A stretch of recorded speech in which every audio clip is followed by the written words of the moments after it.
Tantos louvores transbordam meu coração. A minha vida eu entrego nas tuas mãos, meu Senhor, pra te exaltar com todo o meu amor. Eu te louvarei conforme a tua justiça e cantarei louvores, pois tu és altíssimo.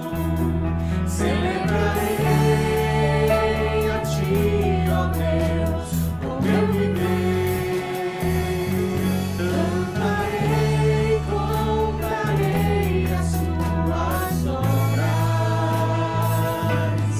pois por tuas mãos foram criados terra, céu e mar e todo ser. Viver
dia, irmãos e amigos da IBR-BV. Estamos mais uma vez aqui neste domingo para louvarmos e engrandecermos ao Senhor.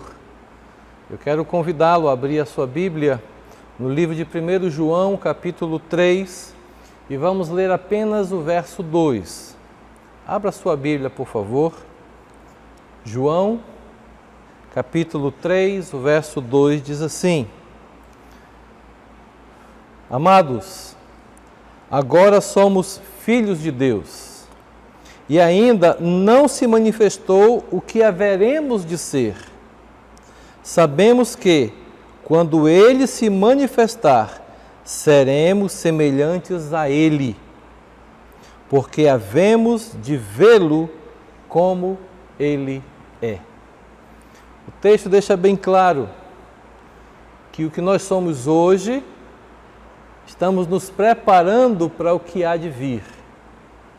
Diz o texto que quando chegarmos na presença do Senhor, seremos semelhantes a Ele. Essas 2 últimas semanas foram difíceis para a nossa igreja, para muitos irmãos. Perdemos 2 irmãs queridas da nossa igreja. Também eu sei que muitos irmãos perderam parentes, amigos, pessoas próximas nessas 2 últimas semanas. E eu quero confortar a você, meu irmão, você que tem Jesus como Senhor da sua vida. Agradeça ao Senhor por essas pessoas que você teve contato. Agradeça ao Senhor por essas pessoas que já trocaram o seu corpo, já trocaram o seu tempo aqui pelo tempo da eternidade com o Senhor. Um dia nós também iremos trocar o nosso corpo, esse corpo desgastado, envelhecido, até mesmo defeituoso por causa do pecado. Esse corpo será modificado. Teremos um corpo glorificado. E diz o texto que haveremos de ser semelhantes, seremos semelhantes a Ele, porque nós o veremos como Ele é. Que o Senhor realmente console, conforte o teu coração. Alegra-te no Senhor, confia nele, entrega essa tua tristeza, entrega as tuas dificuldades, entrega os teus desânimos ao Senhor. Entrega tudo para Ele. Um dia isso vai acabar, isso vai passar e nós o veremos como Ele é. Então que a sua visão, o seu desejo esteja voltado para o Senhor. Que esse tempo aqui, difícil, realmente que nós queremos que acabe logo, vai passar, vai se acabar. Mas confia no Senhor, porque o resto Ele vai fazer por você. Deus te abençoe. Vamos orar. Louvamos ao Senhor pelo teu amor. Louvamos ao Senhor por esta verdade que acabamos de ler, Senhor. Obrigado porque o Senhor está conosco, o Senhor nos ampara, o Senhor nos ajuda em nossas dificuldades. Ajuda-nos a cada dia, Senhor, a voltarmos diretamente ao Senhor os nossos pensamentos, voltarmos ao Senhor os desejos do nosso coração. Que o alvo de nossas vidas seja agradar ao Senhor, a viver como o Senhor quer que vivamos. Direciona cada um dos nossos irmãos, dá a eles a Tua direção, a Tua orientação a cada dia, Pai. Que a mensagem, a Tua palavra que será exposta hoje pela manhã, encontre lugar no coração de cada um. Louvamos ao Senhor pelo Teu amor. Oramos em nome de Jesus. Amém. Hoje pela manhã, como já temos feito aos domingos, estamos trazendo pastores do nosso movimento para dar uma palavra à igreja nessas manhãs de domingo. E hoje nós vamos ter o pastor Aureliano, lá da Igreja Batista Regular da Graça. Então, que realmente você preste um culto de adoração correto ao Senhor, louve ao Senhor com as músicas, louve ao Senhor com esse tempo de culto e que a palavra encontre lugar no teu coração. Deus te abençoe. Hino número 15 do cantor cristão, Exultação.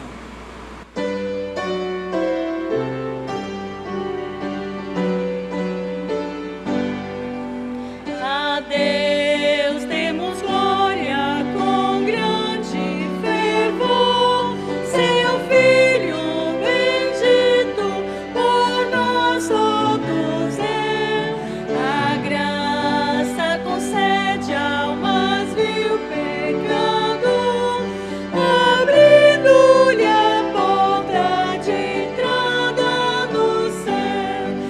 Exultai, exultai, vinde todos louvar a Jesus Salvador, a Jesus Redentor. A Deus demos glória por quanto do céu seu Filho bendito por nós todos deu. Ó graça real, foi assim que Jesus, morrendo seu sangue por nós derramou. Herança dos céus com os santos em luz, comprou-nos Jesus, pois o preço pagou. Exultai, exultai, vinde todos louvar a Jesus Salvador, a Jesus Redentor. A Deus demos glória por quanto do céu seu Filho bendito por nós todos deu. A crer nos convida ao rasgo de amor nos merecimentos do Filho de Deus. E quem pois confia em seu Salvador vai vê-lo sentado na glória dos céus. Exultai, exultai, vinde todos louvar a Jesus Salvador, a Jesus Redentor. A Deus demos glória por quanto do céu seu Filho bendito por nós todos deu.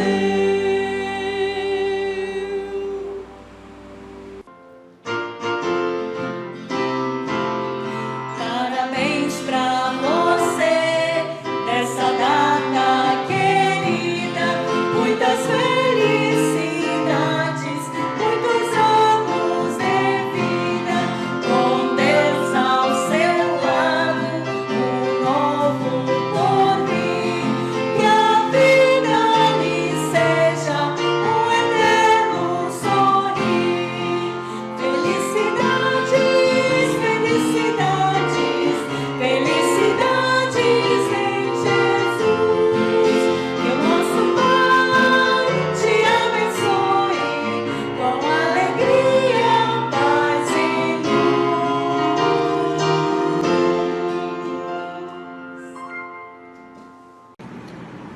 Olá, amada igreja. Agora nós iremos orar pelos aniversariantes da semana.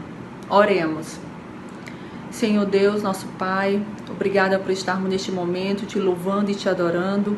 Obrigada pelas tuas misericórdias e tuas graças, Senhor, que são renovadas a cada manhã em nossas vidas. Pai, te colocamos o aniversariante dessa semana.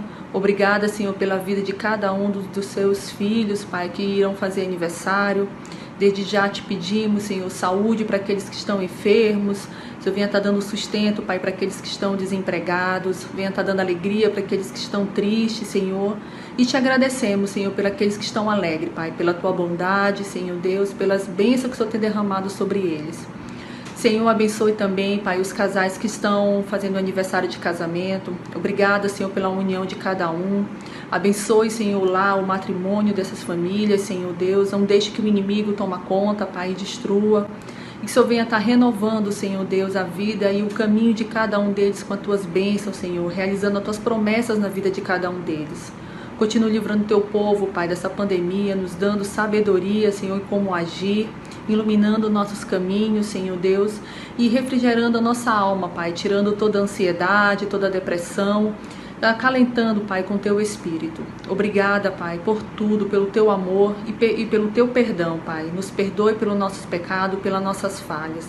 E é no nome do teu Filho amado Jesus Cristo que nós te agradecemos. Amém. Bom dia, irmãos.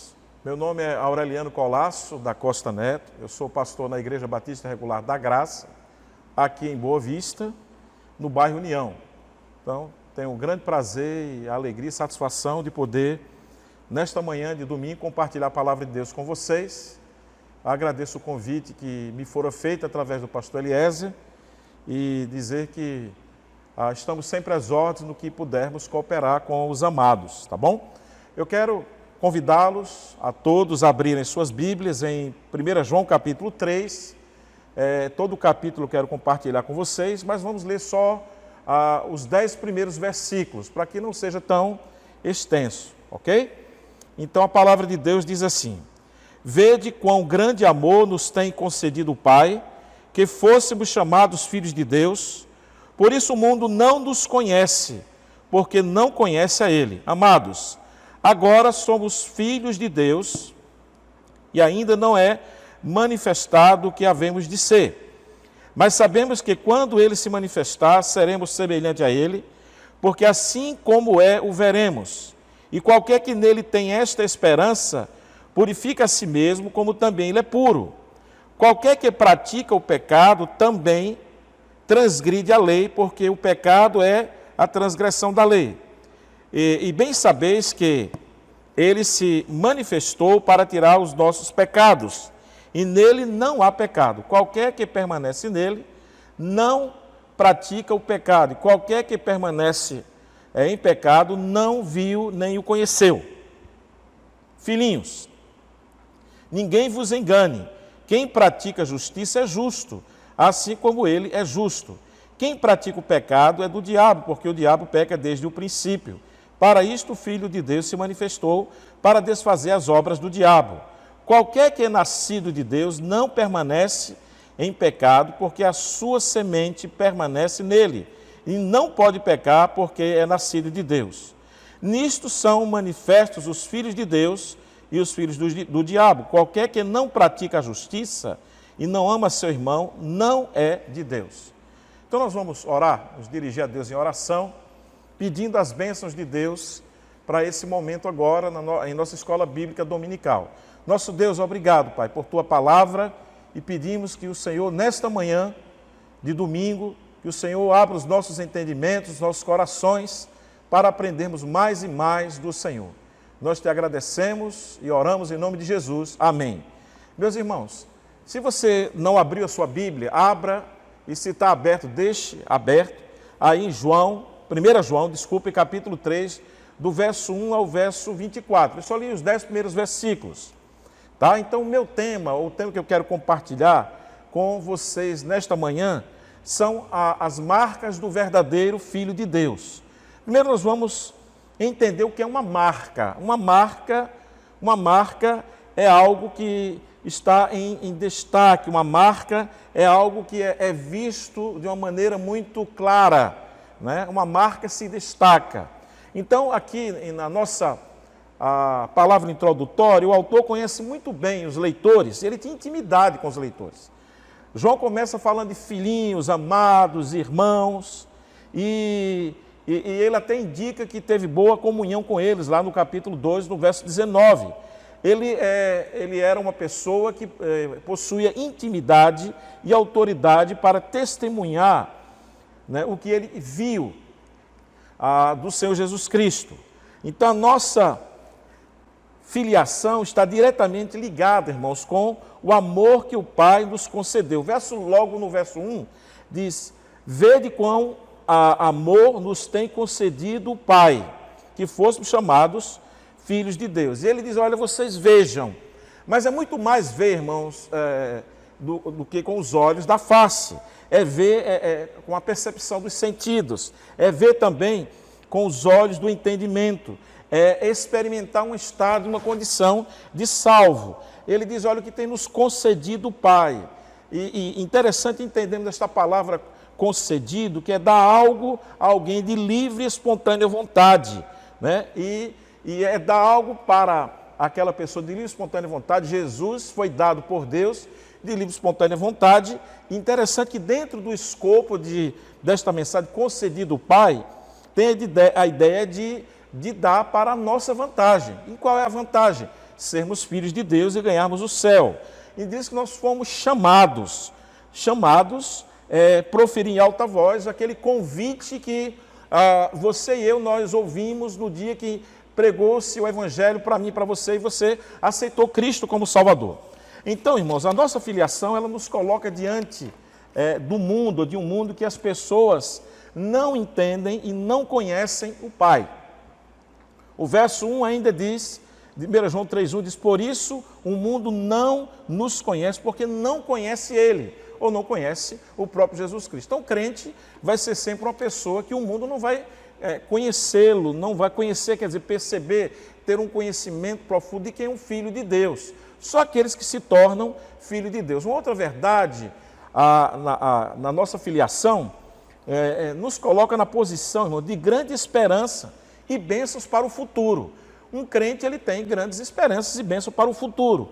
Primeira esperança é quando o Senhor se manifestar, seremos parecidos com Ele. O verso 2 diz, amados, agora somos filhos de Deus e ainda não é manifesto o que havemos de ser. Aqui manifestar é tornar conhecido, visível, é algo aqui que que vai acontecer, no futuro, né? Uma outra verdade sobre essa questão da nossa bênção futura, que tem essa esperança, é que quando o Senhor se manifestar, o veremos do jeito que Ele é. O verso no final diz, porque assim como é, o veremos. Ou havemos de conhecê-lo, é justamente permitir ser visto. Jesus Cristo vai permitir ser visto para a sua igreja. Ele virá nos ares buscar a sua igreja, não é? E depois, nas bodas do Cordeiro, ele vai nos ver lá no céu para sempre. Agora, já nesta palavra inicial, dando esta palavra inicial sobre ser filho, quais são as marcas de um verdadeiro filho de Deus? Quais são as marcas? Lembrar os irmãos que a marca é um sinal que distingue uma pessoa. Uma marca é uma medida reguladora. Tem pelo menos 3 marcas que eu quero compartilhar com vocês nesta manhã.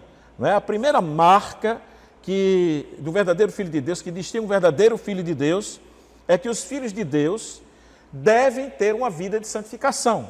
O verso 3 diz, e qualquer que nele tem esta esperança, purifica-se a si mesmo. Então, os filhos de Deus, eles têm uma vida de santificação por causa da esperança, do céu. Irmãos, o que deve nos motivar a vida de santificação é a esperança futura que iremos nos encontrar com o Senhor no céu e devemos ter uma vida de santificação ainda neste momento de nossa vida. Então, o crente, ou essa primeira marca, que é de ter uma vida de santificação. Também os filhos devem saber que aquilo que os torna impuros. Tá? Já que a vida de santificação, o que é que torna um filho de Deus impuro? O verso 4 diz, qualquer que comete pecado também comete iniquidade, porque o pecado é iniquidade. Ele trata aqui de pecado e de iniquidade. Qualquer que comete ou pratica, interessante, praticar que é ser o autor na própria vida de pecados, que é se desviar de Deus, é errar o alvo, é violar a comunhão com Deus. Iniquidade é muito mais forte, é um desprezo, é uma violação à palavra de Deus, de maneira premeditada, né? Uma maldade, e isso é iniquidade, tá bom? Então, os filhos de Deus, ainda pensando nesta primeira marca, irmãos, que é ter uma vida de santificação, os filhos de Deus devem saber os motivos da manifestação do Filho unigênito.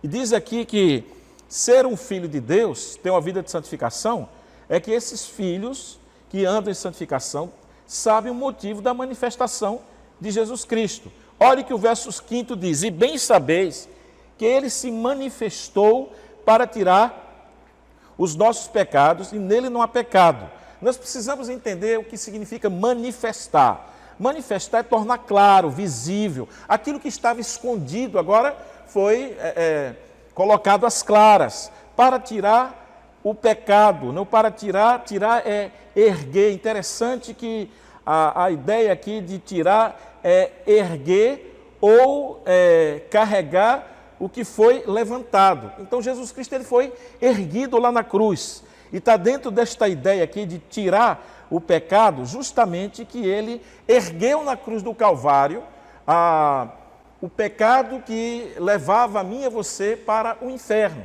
E esta é a ideia deste ensino de tirar o pecado. Agora, quais são os motivos aqui que levaram à manifestação do Filho de Deus? Ou seja, quais são os motivos que Jesus Cristo foi erguido lá na cruz para assim levar os nossos pecados? São dois motivos que ele se manifestou. Manifestou-se primeiro para tirar os pecados. Ele não foi só erguido na cruz só para ser mostrado, mas para tirar os pecados. Olha o que o verso 5 diz. E bem sabeis que ele se manifestou para tirar o pecado. É tirar, arrancar fora o pecado que nós herdamos de Adão e Eva. Não é? E depois uma outra manifestação é para dizer aos filhos de Deus que não há pecado nele. Ele diz, olha, eu tirei o pecado que vocês herdaram de Adão e Eva, e tenho essa autoridade porque não há pecado em mim. Olha o que o versículo diz. No finalzinho do versículo 5 do capítulo 3, 1 João, diz, e nele não há pecado. Agora tem uma outra verdade aqui, que deve motivar o Filho de Deus a ter uma vida de santificação. É que os filhos de Deus devem permanecer nele. Esta marca da vida de santificação, que é a primeira marca, leva um crente, o filho, o verdadeiro crente, o verdadeiro filho de Deus, permanecer nele. Olha o verso 6. Qualquer que permanece nele não peca. Permanecer, irmãos, é continuar no Senhor. É permanecer nele. É não tornar-se outro diferente. Ou seja, permanecer em Cristo é na obediência. Andar como ele andou. Isso é permanecer nele. Interessante que esse nele, irmãos, denota que é Cristo, é um lugar e que o crente está no tempo e no estado de permanência, firmado nele. Isso que vai levar você a ter uma vida de santificação. Caso contrário, vai ser impossível, se você não permanecer nele, ter uma vida de santificação. Agora, os filhos de Deus permanecem nele porque não vivem na prática do pecado. A vida de santificação, ela é evidenciada pelo crente não viver na prática do pecado. Não é que ele não peca nunca mais. Não é nada disso. É que quando ele peca, ele acerta com Deus e acerta com as pessoas às quais ele pecou. Tá bom? Então o que é que o versículo diz? O verso 6. Qualquer que permanece nele não peca. Aqui tem a ideia de viver na prática do pecado. E quem quer ter uma vida de santificação, irmãos, não vive na prática do pecado. Uma outra verdade é o que é dito aqui, que os que vivem na prática do pecado e dizem que são filhos de Deus, eles jamais conheceram a Cristo. Se uma pessoa diz, eu sou crente, e vive na prática do pecado por anos e anos e anos, e nunca pensou e nem quer abandonar o pecado, essa pessoa, provavelmente, ela pode e deve fazer uma avaliação de si mesmo, né, para ver se realmente ela é crente. Isso, às vezes, acontece muito com aqueles que são criados no Evangelho, criados na igreja, né, criados aí no nosso ciclo familiar evangélico, e eles aprendem das respostas, que têm certeza da salvação, mas se eles vivem na prática do pecado, eles precisam ter uma conversão genuína, não a conversão somente religiosa, mas é a conversão verdadeira, que há mudança de vida, que há um desejo de não viver na prática do pecado. Uma grande outra verdade sobre a santificação, em relação aos filhos de Deus, que é a primeira marca do verdadeiro filho de Deus, é que os filhos de Deus não permitem se deixar desviar por influência de outras pessoas. Olha o que o versículo 7 diz. Filhinhos, ninguém vos engane. Enganar, irmãos, é desencaminhar da verdade.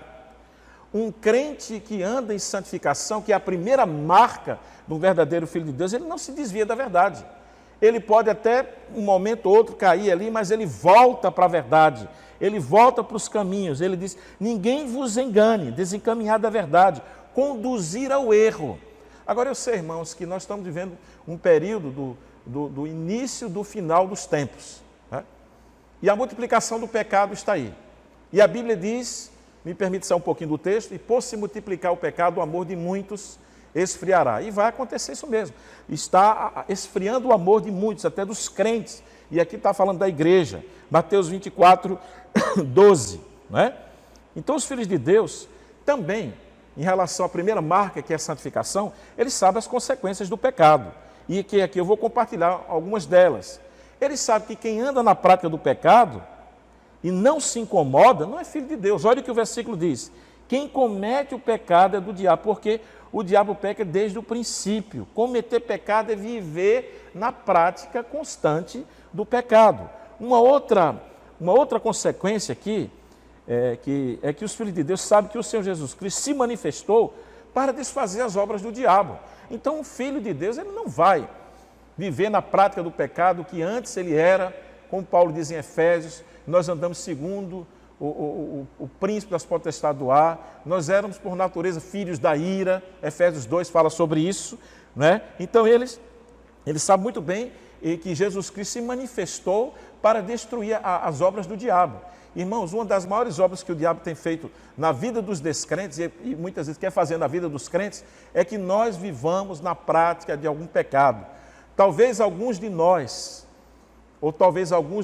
tenham algum pecado escravizador, algum pecado que você pratica, que você deixou tantos outros, mas esse pecado aqui é aquele seu pecado predileto, aquele seu pecado que você tem muito carinho, que você não pensa deixá-lo, ou que você deixa por um certo tempo e volta de novo. É viver na prática do pecado, aquilo que lhe escraviza.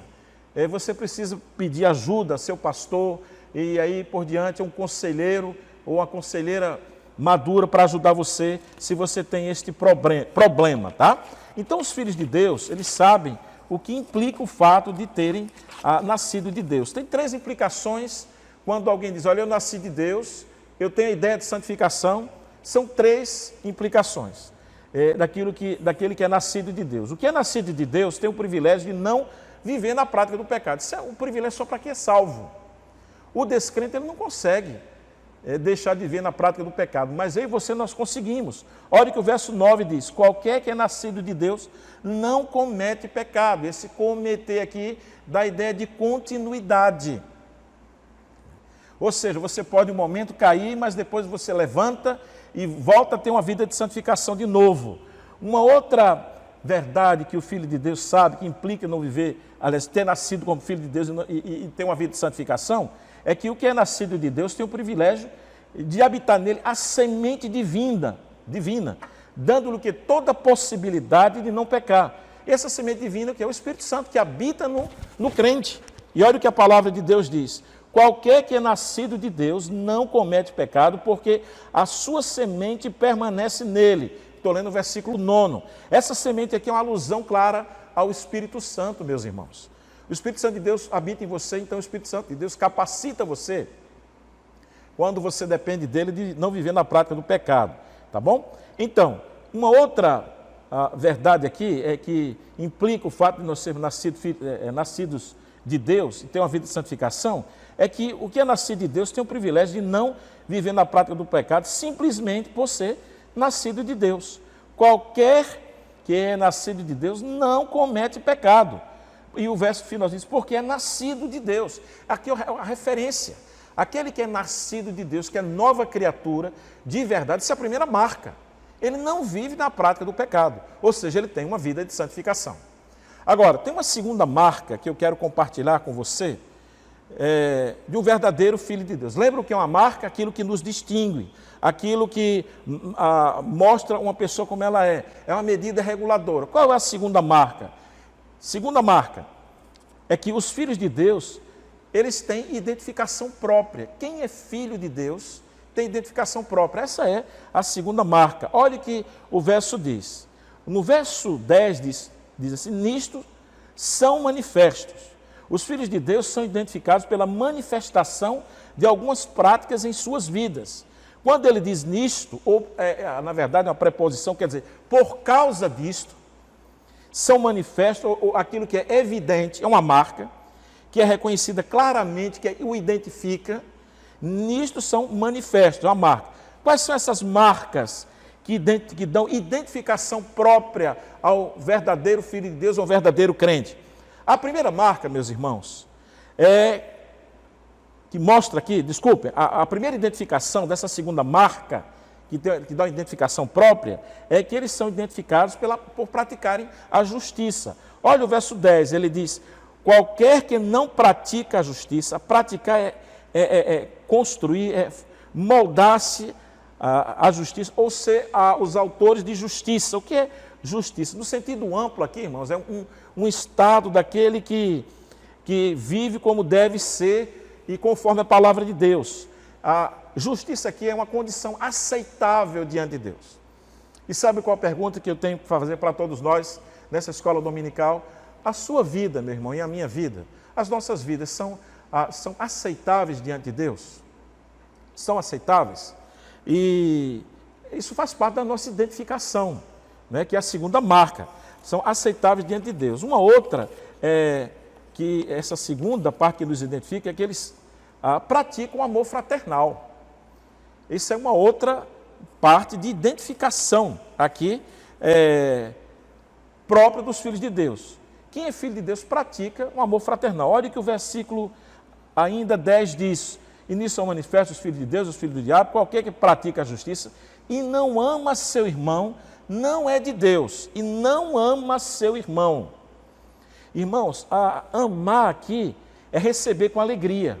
Amar aqui é perdoar o irmão, a irmã, a despeito de qualquer coisa que eles fizeram contigo, né? Que não ama seu irmão em Cristo, a sua irmã em Cristo. E, irmãos, eu já estou no ministério há 30 anos. E nesses anos que eu pastoreei em alguns lugares do Brasil, eu já ouvi irmãos falarem, declararem para mim, em aconselhamentos, né, pessoais, dizendo, pastor, eu odeio o irmão fulano de tal, eu tenho muita raiva do irmão ciclano de tal. O que ele fez comigo, pastor, eu não perdoo. Mas, irmãos, mas não é isso que nós aprendemos na Bíblia. O que faz parte do amor fraternal, o amor entre irmãos em Cristo, é o perdão. Isso é um outro assunto que merece uma outra mensagem para tratar sobre perdão, raiz de amargura, né? E quantos crentes estão amargurados uns com os outros porque aconteceu algum problema de comunhão, algo dessa forma. E diz que uma das coisas que identifica aqui o crente verdadeiro é que ele tem ou pratica o amor fraternal. Também eles são identificados por terem, uma outra identificação, a terceira, por terem convicção que o amor fraternal é uma antiga mensagem que ainda deve ser obedecida. Olhe bem, ele diz, o verso 11, porque esta é a mensagem que ouviste, está no passado, desde o princípio, que amemos uns aos outros. Irmãos, a mensagem do amor fraternal, do amor entre irmãos, é uma mensagem antiga. Agora, tem algumas mensagens que são antigas que vários crentes não querem suportar hoje. Porque o mundo que nós estamos vivendo é um mundo que, se nós não olharmos para a Bíblia, é um mundo que nos treina a odiar, a não amar. E aqueles que fizeram alguma coisa contra nós se tornam pessoas não gratas, ou pessoas que nós não queremos nenhum papo com elas, né? Agora, ele fala aqui, né, e fala desta mensagem, uma mensagem que já foi proclamada, já foi dita, eles já tinham ouvido, né? E ouvia aqui que eles prestavam atenção, e Paulo estava relembrou aqueles irmãos lá no passado, João, e está relembrando para nós hoje, né? E aqui, propositadamente, João deu um exemplo de um irmão, que eram irmãos da carne, irmãos também na fé, que um não amou o outro. Quem foi? Caim e Abel. Olha o verso 12, diz, não como Caim, que era do maligno e matou seu irmão. Por que causa o matou? Porque as suas obras eram más, e as do seu irmão eram justas. Nós vamos ver no versículo 15, daqui a pouco, qual o conceito que Deus tem de matar. Matar um irmão. Nós vamos ver que matar um irmão nem sempre é puxar o gatilho, nem sempre é usar uma arma branca, uma faca ou outra coisa só, mas existe aqueles que matam outros no coração. E Deus considera, dizendo, olha, você é um homicida. Chegaremos lá já já. Olha aqui o problema, diz a mensagem. Não como Caim, que era do maligno, já falamos. O problema de Caim era espiritual. Estava na alma. Qual era? Infidelidade a Deus. Não como Caim, que era do maligno, matou seu irmão. Infidelidade a Deus. E qual foi a causa da infidelidade de Caim? Identificando a causa da infidelidade. E por que causa o matou? Aí João dá a resposta no verso 12. Porque as suas obras eram más e o do seu irmão era boa. Qual a quarta identificação? Já vimos que a segunda marca de um verdadeiro crente é que ele tem uma identificação própria. Primeira é a santificação, a primeira marca. Segunda é que ele tem uma identificação própria. Agora que nós estamos destrinchando esta identificação própria, né? Irmãos, a quarta aqui, identificação é justamente por não se surpreender que quem é crente e anda com Deus é odiado pelo mundo. Agora me dê uma pausazinha. Eu lembro quando Paulo diz lá em 2 Timóteo que todos aqueles que querem seguir a Cristo piamente padecerão perseguição. Essa perseguição vem do mundo, não vem de outro lugar. Olha o que o versículo diz aqui, o 14. Nós sabemos que passamos da morte para a vida. Desculpe, irmão, não é aqui. O verso 13. Meus irmãos, não vos maravilhe se o mundo vos aborrece. Se maravilhar é se admirar. Se você quer andar com Deus, isso faz parte da identificação. E anda com Deus em fidelidade, sabe qual é uma das identificações? É que você e eu seremos perseguidos pelo mundo. Essa é uma prova inconteste ou incontestável de quem é filho de Deus, que o mundo nos persegue. Né? Também, ainda pensando nessas marcas, é que os filhos de Deus têm plena convicção de salvação. O versículo 14 diz, nós sabemos que passamos da morte para a vida, né? Nós sabemos que passamos da morte para a vida. Ele dá duas provas aqui. Saber é ter um conhecimento a respeito daquilo que é da morte para a vida. Passamos é passar de um lugar para outro. Quais são? Tem duas provas. A primeira prova de que um crente tem convicção de salvação e que é uma pessoa salva é que ele ama os irmãos independente das suas falhas e pecados. Olha o verso 14. Nós sabemos que passamos da morte para a vida porque amamos os irmãos. Quem não ama seu irmão permanece na morte. Irmão, isso aqui é muito duro, mas é a verdade. Amar o irmão. Talvez naquele momento o irmão falha com você, peca, lhe fere e etc. E você fica muito chateado. Mas uma coisa que você precisa fazer, meu Deus, tira do meu coração qualquer atitude que eu venha odiar o meu irmão, mas que eu venha amá-lo de todo o coração. Sabe uma outra prova, irmãos, aqui que nós somos salvos, uma pessoa salva, é que ele conhece a visão que Deus tem daquele que odeia seu irmão. E aqui é onde eu falei ainda atrás, e quis chegar, e estou chegando agora no verso 15. Ele tem uma visão correta daquele que odeia seu irmão. E aí você e eu, nós precisamos lutar muito para não odiar nenhum irmão. Se você tem ódio no coração de algum irmão, ou de alguma irmã, ou dentro da sua casa, ou na sua igreja, irmão, trata isso na sua vida. Né? Pede para Deus tirar isso. Sabe por quê? Olha o que é grave aqui. A palavra de Deus diz assim, no verso 15, qualquer que aborrece ou odeia seu irmão é homicida.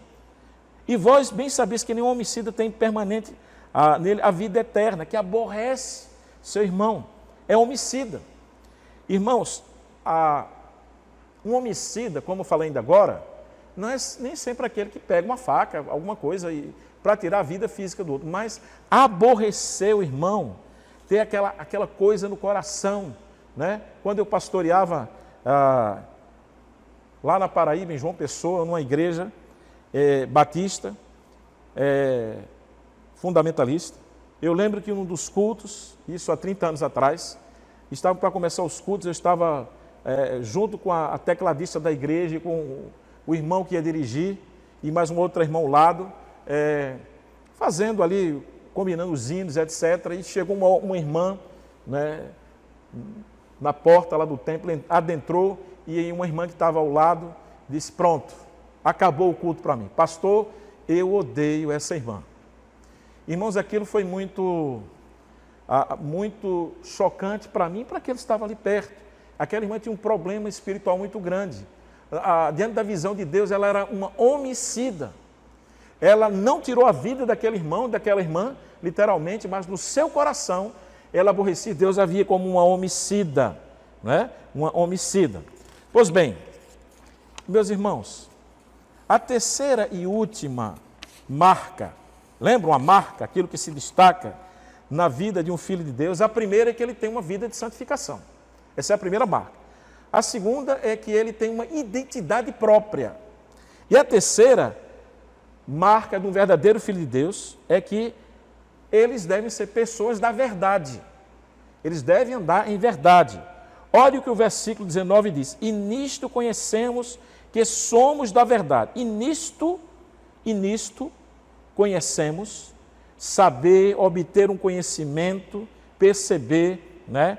Tem a posição de lugar, ele está dizendo, olha, nisto aqui que eu vou falar agora, nós conhecemos que vocês são da verdade.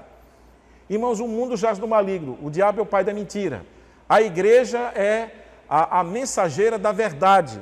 Jesus é o caminho, a verdade e a vida. Mas o crente, o filho de Deus, deve viver nas verdades do Evangelho. Pois bem, então,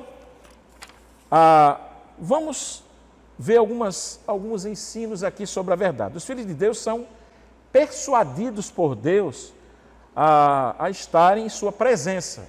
É impossível estar carregado da verdade, estar permanentemente na verdade, se você e eu não estivermos na presença de Deus. Olhe que o verso 19 diz, e nisto conhecemos que somos da verdade, e diante dele asseguraremos o nosso coração. Diante dele, outra versão diz, perante ele. Interessante que aqui é em frente, na presença. Ou seja, os filhos de Deus, eles são persuadidos por Deus a estarem na sua presença. E isso vai fazer você andar na verdade. E, irmãos, estamos na presença de Deus, né? Estamos na presença. Agora, tem uma pergunta para nós nesta manhã. Meus irmãos, você tem sido um crente que tem gastado tempo com a presença ou na presença de Deus? E se você faz isso, você vai ser uma pessoa que está em convicção, arraigado na verdade que é Jesus Cristo e no ensino e na doutrina e nas doutrinas da sua palavra. O seu coração está ali. Interessante que o versículo diz, asseguraremos. Outra versão diz, tranquilizaremos. Você sabe que tem crentes que tem um coração que não está tranquilo. Está ansiedade, um coração perturbado pelo pecado, enfim. E ele diz, diante dele, na presença dele, nós tranquilizaremos o nosso coração. Irmãos, um filho de Deus, ou uma filha de Deus que anda na verdade, eles têm corações tranquilos. E o coração aqui, irmãos, denota aqui o centro da vontade física e espiritual. É a nossa psique, a nossa alma está em tranquilidade. Uma outra verdade aqui, em relação, estamos na verdade, que é a terceira marca, que os filhos de Deus sabem que só Deus pode livrá-los da condenação do seu coração. Muitas vezes o nosso coração nos condena, né? Por causa do nosso pecado, viver na prática do pecado, da ausência de santificação. E aí ele diz, olha, o verso 20, sabemos que se o nosso coração nos condena, saber é conhecer, e condenar aqui, irmãos, é achar falta. Isso é algo bom quando vem do Espírito Santo, que o Espírito Santo fala ao seu coração, né? Agora, é muito ruim quando vem do diabo, que o diabo condena. Eu lembro logo quando me converti, eu aprendi com o nosso pastor de entender a voz do diabo e a voz de Deus. O diabo vem sempre condenando, acusando, dizendo, olha, você não é capaz, você não vai deixar nunca mais esse pecado, você não presta mesmo. Está vendo aí, você já voltou e praticou o pecado de novo. A semana passada você prometeu a Deus que não ia pecar, agora já pecou de novo. Não tem jeito, fica no teu pecado mesmo. Isso é a voz do diabo. A voz de Deus não, a voz do Espírito Santo não, irmãos. A voz do Espírito Santo, ela é diferente. A voz do Espírito Santo, ele vem trazendo um versículo da palavra de Deus. Ele vem levando você ao arrependimento e aí por diante, tá bom? Então os filhos de Deus sabem que o mundo, sabe que quando o seu coração não lhe condena, é porque ele está exercendo a confiança no Senhor. Olha o 21, amados, se o nosso coração não nos condena, temos confiança em Deus. Sabe, irmãos, sabe qual o melhor momento, um dos melhores momentos da vida de um crente, falando do momento do coração, momentos bons do coração é quando você deita a cabeça no seu travesseiro e o seu coração não lhe condena. Ou aquele momento que você fica sozinho ou sozinha e o seu coração não lhe condena. Sabe, isso é uma prova que você está andando bem com Deus. Agora, quando o coração nos condena, não é, se for por causa do pecado, vem a condenação e às vezes uma interferência maligna ou até do próprio Deus voltando, fazendo com que você volte para Ele. E você devemos voltar para o Senhor também. Irmãos, os filhos de Deus sabem que, estando o coração puro, Deus responderá às suas orações. Isso faz parte de estar na verdade. Olha que o versículo 22 diz: e qualquer coisa que lhe pedirmos, dele o receberemos. É ter o coração puro. Olha, a Bíblia diz, né, bem claro, quem cobre as suas transgressões nunca prosperará, mas o que as confessa e deixa, não alcançará a misericórdia do Senhor. E tem um salmo que eu não lembro qual é agora, eu acho que é o salmo, eu acho que é 116, uma coisa assim, diz: se eu atender a iniquidade no meu coração, o Senhor não me ouvirá. E aqui é uma prova de que quando nós estamos andando com Deus, irmãos, Deus responderá às nossas orações. Também, os filhos de Deus sabem que existem duas condições para que suas orações sejam respondidas. Eu estou já chegando, depois disso, à conclusão. Duas condições. Primeira condição para as nossas orações serem respondidas: obedecer a palavra do Senhor. Olha o verso 22. E qualquer coisa que lhe pedimos dele o receberemos, porque guardamos os seus mandamentos. Irmãos, a ideia de guardar aqui é atender cuidadosamente, é tomar conta do seu coração. Em outras palavras, é uma obediência que não contesta nada. O Senhor fala e você obedece, eu também. Essa aqui é uma coisa maravilhosa, obedecer a palavra de Deus. Uma outra condição para as suas orações serem respondidas é ter uma vida apropriada na presença de Deus. Todos nós estamos na presença de Deus. Não adianta querer fugir. Mas olha o que o verso 22 diz: e qualquer coisa que dele pedirmos, dele receberemos, porque guardamos os seus mandamentos e fazemos o que é agradável à sua vista. Sabe o que é a vida agradável? É apropriada.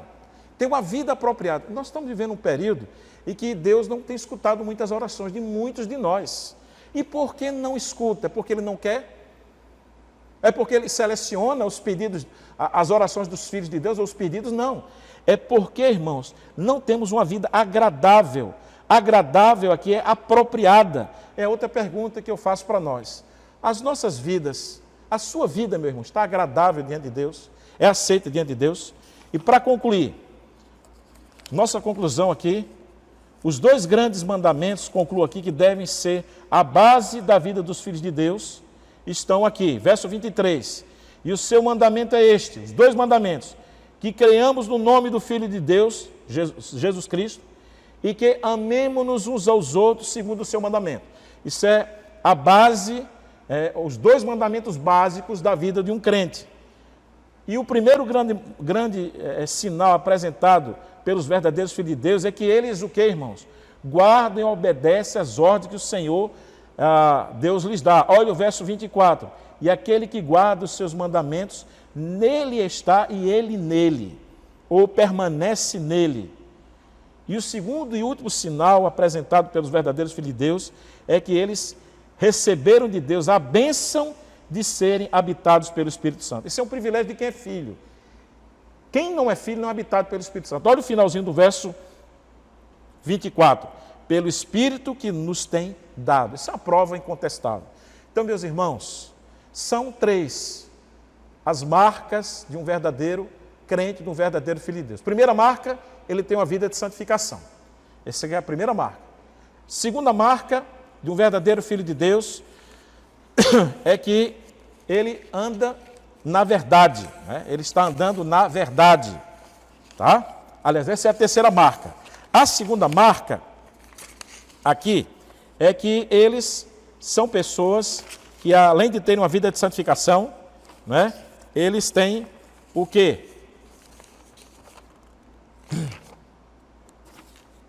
Eles têm uma vida de santificação, uma vida que anda na verdade, e eles são pessoas, né, que são dirigidas por Deus. Então, meus irmãos, que Deus abençoe a vocês todos e que a palavra de Deus fale muito aos seus corações, e obrigado pela oportunidade de poder compartilhar a palavra de Deus com vocês. Deus abençoe a todos, um bom domingo, e logo mais à noite vocês verão uma outra mensagem. Deus abençoe. Hino número 62 do cantor cristão, Nome Precioso.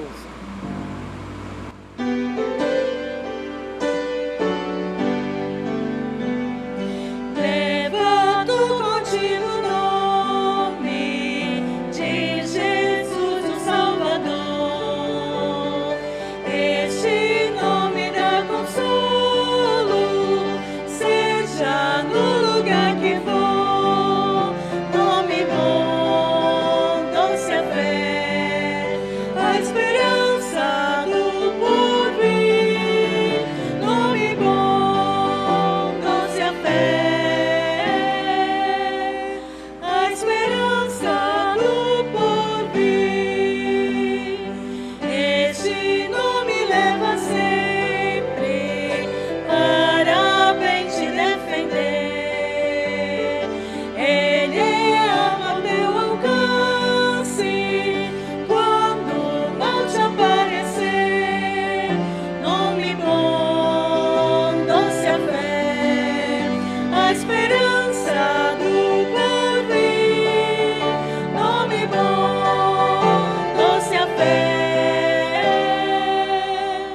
a esperança do porvir. Oh, que nome tão precioso, gozo traz ao coração.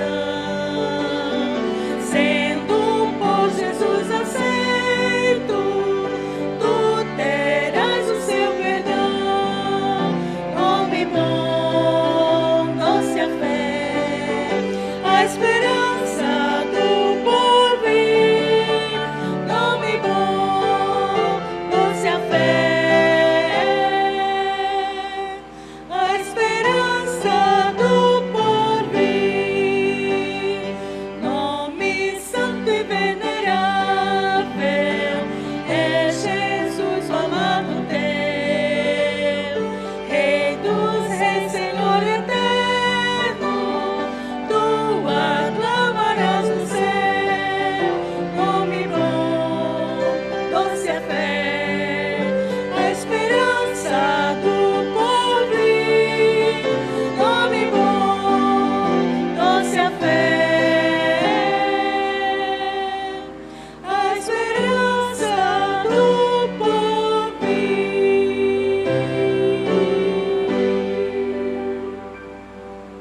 Voltamos mais uma vez, queremos agradecer ao pastor Aureliano por esse tempo que ele dedicou à nossa igreja, por essa palavra realmente abençoadora em nossas vidas. E após louvarmos ao Senhor, queremos encerrar o nosso culto mais uma vez orando por você. Feche seus olhos, por favor. Obrigado, Pai, obrigado por essas verdades que acabamos de ouvir. Obrigado pelo teu amor tão grande por nós. Obrigado pela forma como o Senhor tem orientado as nossas vidas, tem orientado a tua igreja. Apesar de tudo que estamos passando, tudo que temos sofrido, obrigado pela tua presença conosco, pelo fortalecimento do Espírito Santo, pelas consolações que Ele tem trazido aos nossos corações.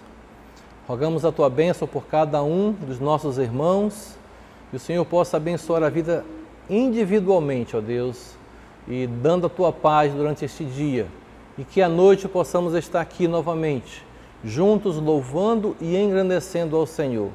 Louvo ao Senhor pelo teu amor. Oro em nome de Jesus. Amém.